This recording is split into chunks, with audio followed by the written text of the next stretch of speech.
You're listening to the Impact Implosion on the Angry Marks Podcast Network.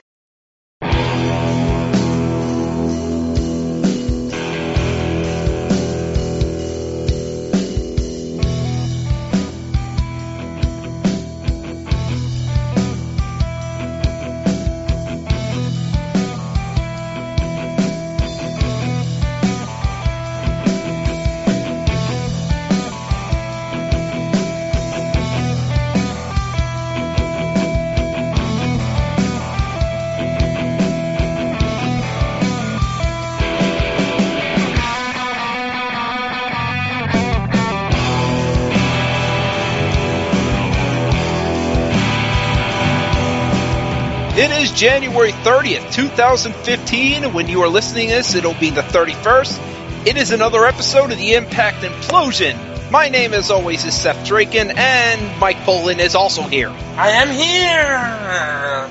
Not buried under 30 feet of snow. Well, no, I'm not either. So, the snow melted pretty quickly here. Yeah, we got a little more today. Oh, our bad. My bad. Mm-hmm. I got no snow. Although it was 38 degrees and windy as hell. Yep. Anyway, we've got some news to talk about. Yep, we do have some news. I'm looking for it right now. TNA is going back to Orlando. Oh yeah, they're going back to freaking Orlando in the Impact Zone. I'm mixed about this because they get good crowds in Hammerstein. I'm kind of confused as to why they would leave. Well, they got to go, or they're not going to have the Hammerstein always.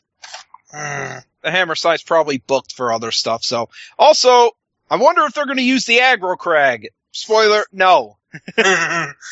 Also, I forgot this news. TNA is going to make Impact available online for Canada. But not the U.S. Well, yeah, they're going to have it geo-blocked, so Canadians can only access it on YouTube. Sense. Yeah, it does. That makes sense. Yeah, it does. That would hurt their ratings if they did that for us. And TNA will be taping a bunch of one-night-onlys February 12th through the 16th, which is next weekend, I believe, right? So for February 12th through the 16th, that'll be next Friday. 2 weeks. That'll be 2 weeks from now. 2 weeks, yes. Next 2 weeks from now, yep. They'll be taping Implosion on the 6th. No, yes, 5th. And about probably 7 or 8 one-night-onlys between the 6th and the 12th. The 6th? No, 5th. I mean, the 12th, the 11th. Yeah. They'll do whatever. Yeah, I'm messing up the dates. In any event, Impact? Or do we Also, Tara wanted to punch out Dixie Carter. Now that, you take a spot in line. Yeah, she said she had spent $6,000 of her own money to promote a TNA show in Chicago at her restaurant, the Squared Circle, which she just recently departed from. She asked Dixie about it and said, yeah, I heard. And then 2 people from the TNA offices then sent an email to the roster asking them to promote another pizza place in Chicago as the best pizza place they've ever had. Whoopsie. Yep. Bad timing. Bad promotion. In fact, she said, the day I leave my job, I'm punching that in the face. And she used the C word. Oh, goodness.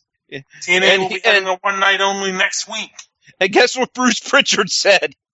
She'd be doing them all a favor. Dixie, Bruce Pritchard does not love you. No, she'd be doing them all a favor by punching Dixie. Yeah, that's what I was saying. Oh, I thought you said Tara. Oh no, you said Dixie. Bruce doesn't love you. Yes. My bad. But yeah, Impact. And, I had to watch the first 6 minutes of the show on replay because I was at dinner. Dinner. Yep. So, anyways, I came in when Aries was, okay, I'll go to the show because I gotta. Bobby Roode comes out with the belt, calls out Lashley. Which means Bobby Roode, when he picked up the belt and Lashley was looking at him, he just walked away with it. And Bobby didn't even stop him. Roode also says that this belt means everything to him. He cut a good promo on the belt. Yeah, But unfortunately, it's not his. Yeah, he calls out Lashley, says that this belt does not belong to you, so I'm going to give it back, but I am owed a rematch, which he is. And he says, I want it tonight. Which brings out Aries. Yep, and Aries is like, I can cash this thing tonight, or I can wait for you two to fight and then cash it in afterwards. Since I've had option C, and now I have this option. And then MVP comes out. MVP is a dumbass. Wait, he is? Yes, let me explain. Because his enemies are about to fight, and he doesn't want to see it. Here's MVP says Aries doesn't hold all the cards here. Yes he does. Yes he does with that damn briefcase. He holds everything. Not to mention that your enemies are about to fight anyways. Why would you be out here right now? I know. So he calls Bobby Lashley Roberto. That Lashley's real name? No, Lashley's real name is Robert. Well, Roberto was Spanish, Robert. He's not Spanish. MVP's an idiot. Yes, he's actually no. Roberto is Lashley's middle name. Robert Roberto. No, his first name is Franklin. Oh, it's Franklin. Yes. Jesus Christ. There's a cartoon called about Franklin a turtle. You could have done that, and you could have said, "Geez, Lashley, you look a bit turtleish today." Going to the Turtle Club? Oh, let me knock you on your back, see how long it takes you to get up.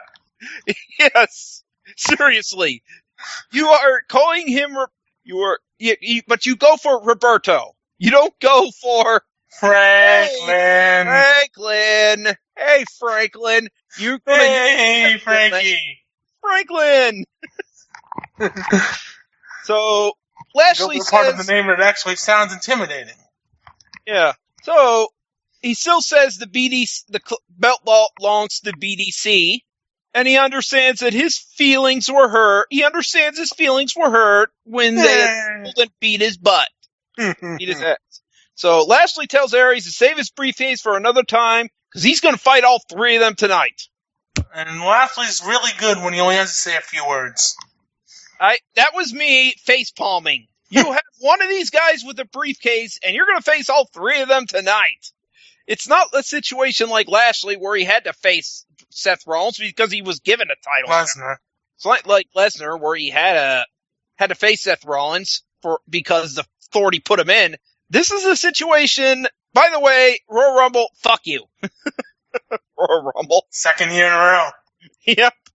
They're just going to keep doing that every year with the Rumble.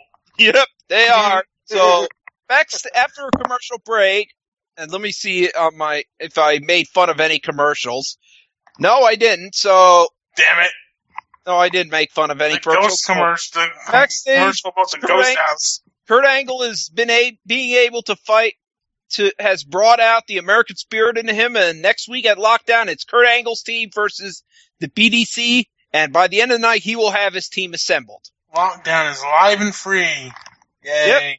Then again, it's Madison, Gale, and Taryn in a triple threat match, and TNA was nice enough to mention Taryn getting hit in the face with a basketball. This seems solid. I didn't get to see much of it, though. I've heard this was really good. For most of this Impact, I was kind of in a daze, so I really did not prepare to see if this match was any good. So, like I say... Taryn has come a long way in the last year or 2 years since they made her an active competitor. We got a better than Divas chant. What's new? We had a situation where Gale and Madison and Taryn were on the top rope, and Madison pushed them off it. And I'm like, in old WCW, that would be a DQ.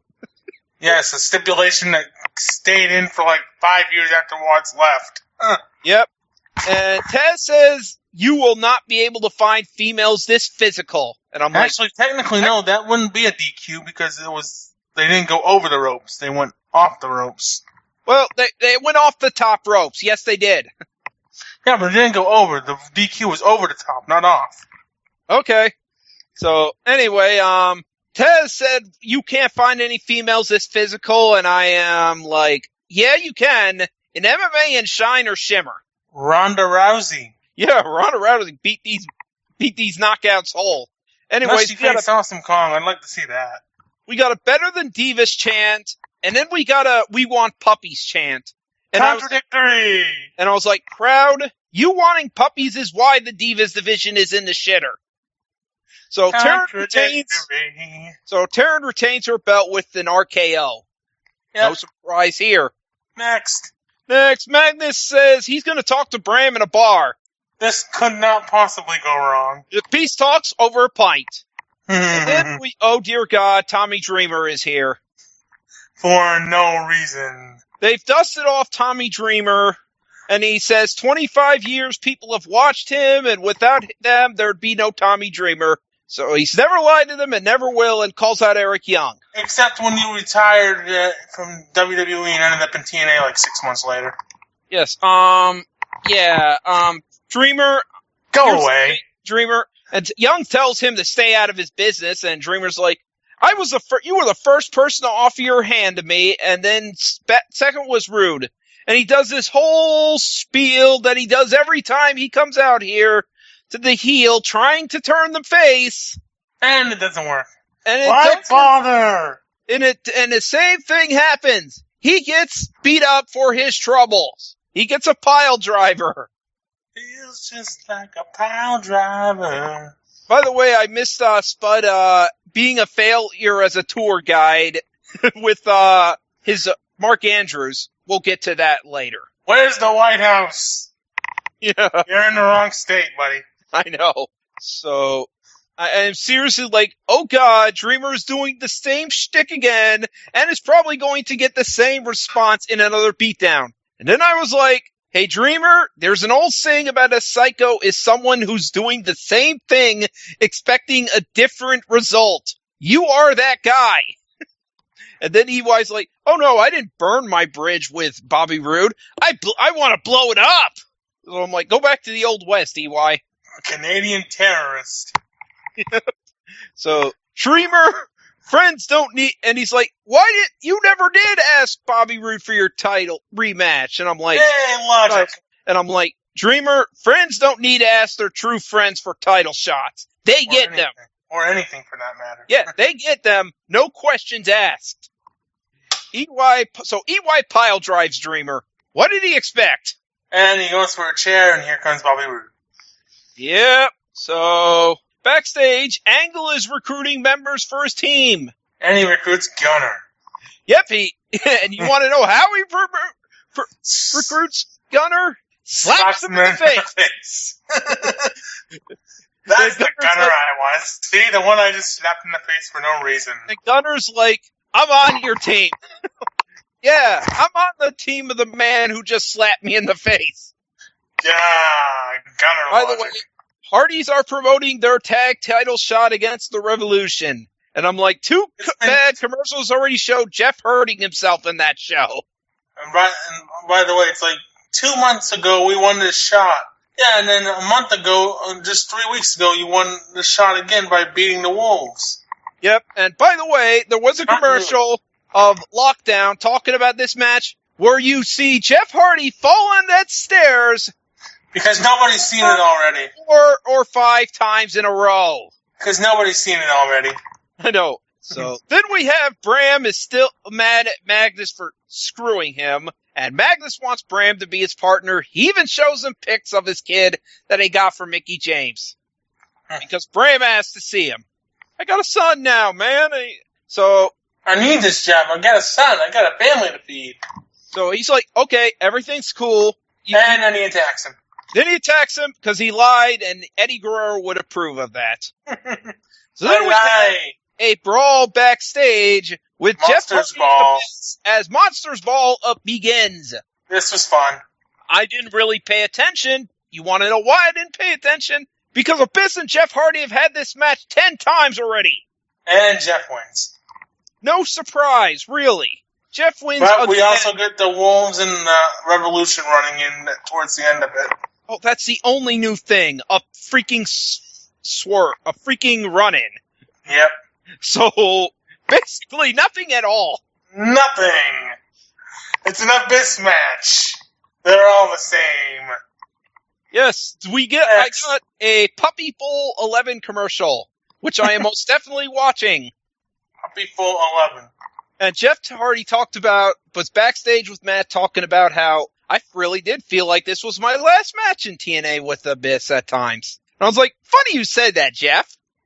Wait until next week. You'll feel entirely differently next week. And then Rockstar Spud comes out with Mark Andrews, who is given the stupidest name they could give him. Mandrews! Yes. Mr. Mandrews! And somebody explained to me that Mandrews was, I guess he called himself that. I was like, no. His Twitter handler is was Mandrews UK, which is now Mandrews TNA. It was M. Andrews. There was a reason it was called Mandrews. It's his name. Because his first name is Mark, so M, and then Andrews. Over-enthusiastic Jeremy Gorash doing the introductions. Yes. Are you freaking kidding me, guys? Mandrews. So they want bromance for a match, and EC3's like, no! Your match has been denied! You mean they want EC3 for a match? They want EC3 and Tyrus for a tag match. And he's like, no! So instead, we are replacing get a shitty match with the bromans. With the bromans! Boo! How was this match? No good. Yeah. By the way, there is a point where Rockstar Spud grabs the crotches of both Robbie E. and Jesse right in front of the referee, and the referee's sitting there with his hand, thumb up his ass, basically. He's careening himself. That's basically a freaking DQ. That's low blow territory, you dumb shit. Was this Earl Hebner refereeing? Yes. Yes, it was. It was one of the three Hebners that worked there. No, two Hebners worked there. I thought Brian's kid works there, too. No. He was Stifler. Oh, I don't know. So That's anyway. Brian Hebner's kid. That's funny, then. So, Spud and Mark Andrews, who I am refusing to call Mandrews! we win and then get blindsided by EC3 and Tyrus. And then he's like, you know what? No! We're going to face Tyrus in a steel cage match next week. Because he says, you're never going to get the honor of facing me, but instead, you're going to face Tyrus inside a steel cage. And it's like, you know what? That's not fair. I'll let you and your little buddy Mark Andrews over here face Tyrus. Skipper and Gilligan versus Tyrus. Yep. Mm-hmm. So basically, EC3 is telling us that this angle is never going to blow off. Well, not if he has anything to say about it, but Spud is backstage and tells Andrews that he doesn't know what EC3 has put him through. And he doesn't know if Andrews doesn't have access to television in the UK. And then he flips out, smashing stuff in the back, yelling at a camera that he is not a loser. He's got a temper problem. I'm not a loser. I gotta mention this because this feud will basically, hopefully be ending in soon, and maybe tomorrow, in the spoilers. I'll say that this feud might end in the spoilers, because they are doing a Spud EC3 match at the tapings next tomorrow. Oh God, Spud's gonna be the one to defeat EC3. And you want to know what it's going to be? What? A hair versus hair match. Oh, that makes sense. Tremendous. Next. We have the Fatal 4-Way for the TNA title, and Aries comes in as Seth Rollins. What? In this match. Aries is like Seth Rollins, coming out with a briefcase for a world title shot. And better music. Yes, I am like, he's Seth Rollins basically here. Seth Aries. So MVP seems to be alone tonight, and I'm like, where are your buddies? You might want them around for this match. Oh, they're coming. And then TNA is heading back to the Impact Zone, and I did the joke of the aggro crag already, so not doing it again. Spud, do you have it? Do you have it? Spud, do you have it? Guts! Maybe they should wrestle in the old set of the Legends of the Hidden Temple. The Shrine of the Silver EC3. The Shrine of the Silver Monkey. Watch out for the Palace Guardians. Thanks, Olmec. And of course, nobody ever won that for some reason. No, people won that thing. It was just rare because of someone would always someone would always go in the Shrine of the Silver Monkey, and there'd always be a freaking guard in there. Damn you. And also, there would always be a guard in the ball pit. Mm. No, that wasn't it would always be a guard in the freaking trees. In the room with the trees. There would always be one hiding in the damn trees. The finish of this match sees Lashley hit Aries with a spear. No, wait.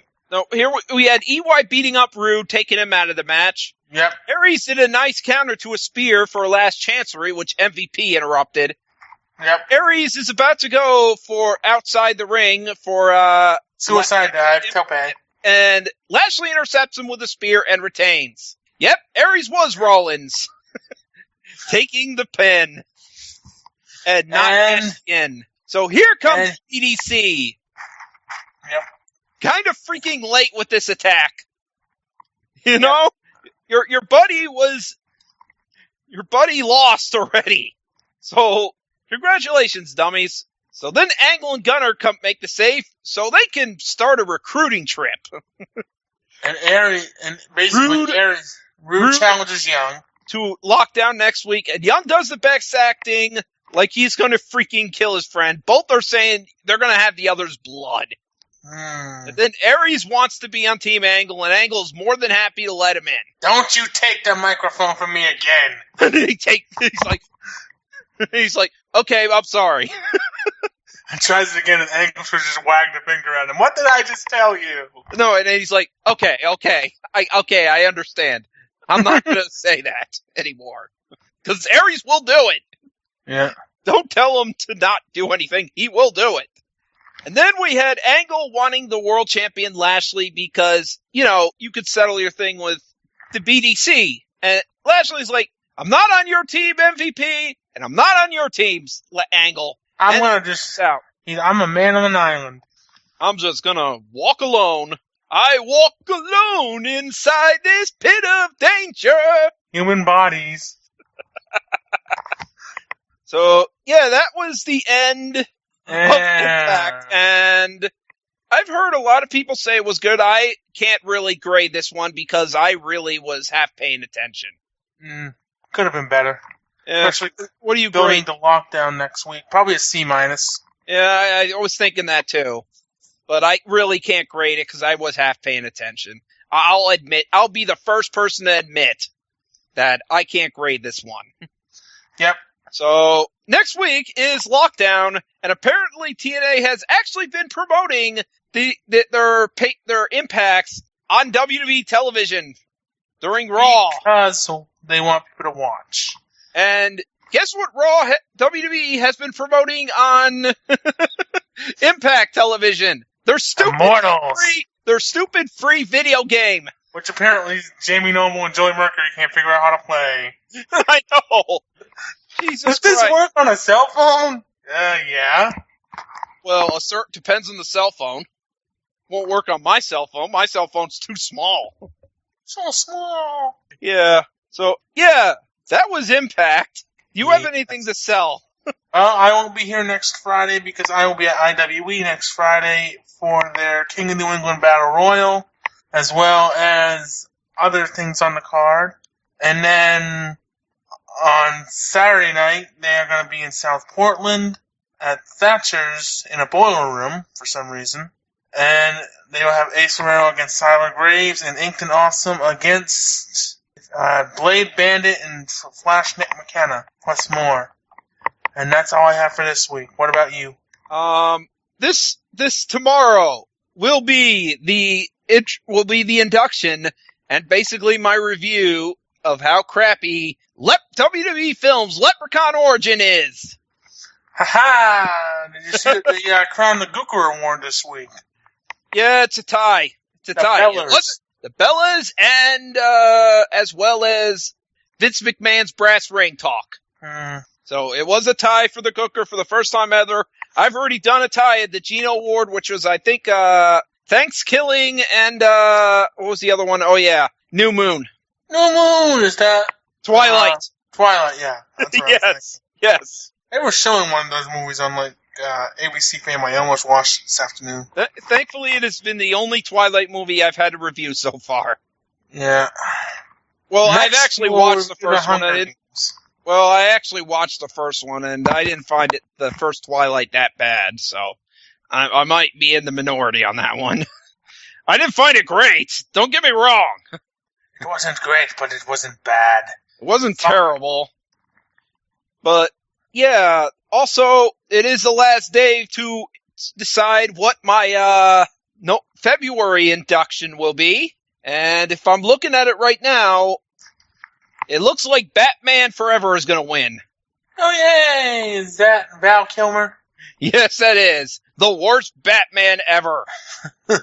Well, at least Val in my Kilmer opinion. And whoever the girl is in that movie. Oh, wait, it is closed. Batman wins with 7 votes. So, yes, it will be Batman. Who else was nominated in that? There was, the closest one was Gamera versus Gauss, which is Gamera, the friend to all children, and a flying turtle. Maybe he could be with Lashley. Versus Gauss, the vampire bat that shoots lasers. No, seriously. He's basically a bat that takes blood and shoots lasers out of his eyes. As if anything is more unrealistic. Oh, those early Gamera films are... Oh, also was runner-up was Night of the Living Dead 3D. The 2000s remake of Night of the Living Dead, which is terrible. Because the 90s remake was actually good. But they do another remake, and it's bullshit. Yeah. So, yeah. That's all for the show. I've already taken Miley for the walk, so... I'm gonna go watch Zodiac. Yes! No! Good night, everybody. Good night.